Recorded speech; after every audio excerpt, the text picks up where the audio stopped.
If you are a lover of affirmations or you've just heard about how powerful they can be, then you are going to love the Daily Affirmations for Women podcast, created by the Women's Meditation Network and hosted by the amazing Jody Agard. Every morning, you'll receive an episode that is dedicated to one specific affirmation, so you can have the space to reflect on it and receive the power within it. Follow and start listening now to the Daily Affirmations for Women podcast on your favorite podcast player. This is Optimal Living Daily, episode 2887. Closing your interests opens more interesting opportunities. The Power of Diligence in Creating a Remarkable Life by Cal Newport of calnewport.com. And I'm Justin Malik, the guy who's been reading to you every day, including holidays, for many years now.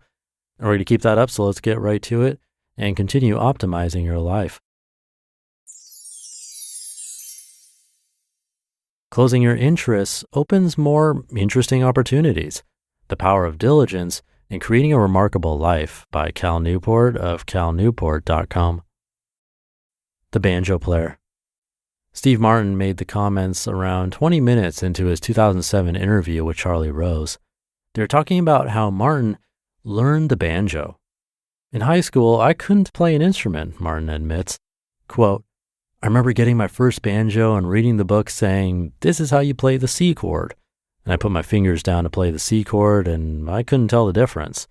But I told myself, just stick with this, just keep playing, and one day you'll have been playing for 40 years, and at this point, you'll know how to play, end quote. Learning banjo is not easy, especially at a time and place, 1960s California, where banjo lessons were not a possibility. Martin's technique was to take Earl Scruggs records and slow them down from 33 RPM to 16 RPM. He would then tune down the banjo to match the slower speed and start picking out the notes painstakingly, one by one. Years later, Martin began to integrate the banjo into his act.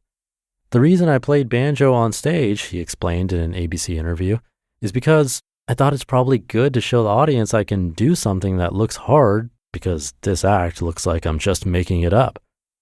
As he kept playing and practicing, he got better. In 2009, Martin released his first album, The Crow. It won a Grammy. This was 50 years after Martin picked up his first banjo. Not far off from the 40 years he had predicted as a teenager it would take him to know how to play. Martin's diligence. One of the things that has always impressed me about Steve Martin is his diligence. In his memoir, Born Standing Up, he emphasizes this theme, defining diligence not just in terms of persistence, but also in the ability to ignore unrelated pursuits. Martin was, of course, being facetious when he pepped himself up with the idea that it'd only take 40 years to get good at the banjo. He was playing at a high level in his act within 5 to 10 years of starting his training. But this statement reflects a deeper truth. Getting good at something is not to be taken lightly. It's a pursuit measured in years, not weeks. This diligence defined Martin's path. He spent decades focused intensely on his act, which meant two things, banjo and jokes. After reaching the peak of the live comedy world in the 1970s, he turned his attention for years to making movies. Then he spent years working on fiction writing. More recently, he's returned back to his banjo. If you collapse Martin's skills into a flat list, he sounds like a Renaissance man. But if you take a snapshot of any particular point of his life, you'll encounter relentless, long-term focus on a very small number of things. Diligence versus the world. I'm reintroducing this idea of diligence because I keep encountering it in the stories of people with remarkable lives, and yet almost never see it mentioned in the online community where Study Hacks lives. And this is a problem. We've created this fantasy world where everyone is just 30 days of courage-boosting exercises and life hacks away from living an amazing life. But when you study people like Martin, who really do live remarkable lives, you almost always encounter stretches of years and years dedicated to honing craft. A part of the resistance to diligence comes from the following two common complaints. I don't love any one thing enough to pursue it with such dedication, and I like to keep my options open. These complaints, it's important to realize, are built on shaky ground. To counter the first worry, recall that the idea of pre-existing passion, as I've argued many times, has almost no scientific backing. Martin, for example, with his commitment to diligence, could have created a remarkable life based on any number of different pursuits. He ended up playing banjo because Pete Seeger was big at the time, and ended up in comedy because when he was young, his parents moved to a town next to Disneyland where Martin landed a job that surrounded him by professional performers. If his parents had instead moved to Cape Canaveral, Martin may have become an important rocket scientist. If they had moved to the Lower East Side, we'd probably know Martin today primarily as a novelist. When it comes to passion, the what is often much less important than the how. The worry about keeping options open is even more groundless. So I have a new book coming out in September. Its title, So Good They Can't Ignore You, also comes from Martin.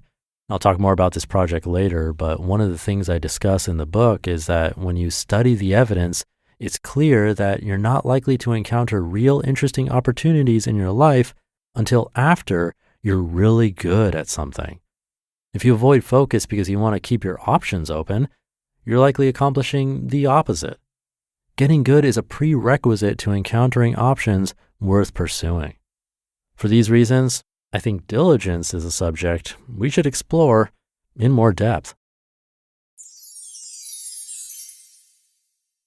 You just listened to the post titled, Closing Your Interests Opens More Interesting Opportunities, The Power of Diligence in Creating a Remarkable Life by Cal Newport of calnewport.com. Wait, are you gaming? On a Chromebook? Yep.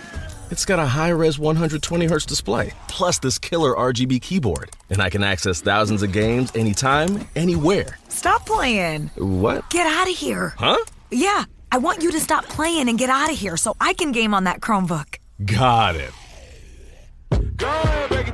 Discover the ultimate cloud gaming machine, a new kind of Chromebook. This episode is brought to you by Shopify. No matter how big you want to grow, Shopify gives you everything you need to take your business to the next level. Shopify is the commerce platform that makes it easy to show up and sell exactly the way you want to.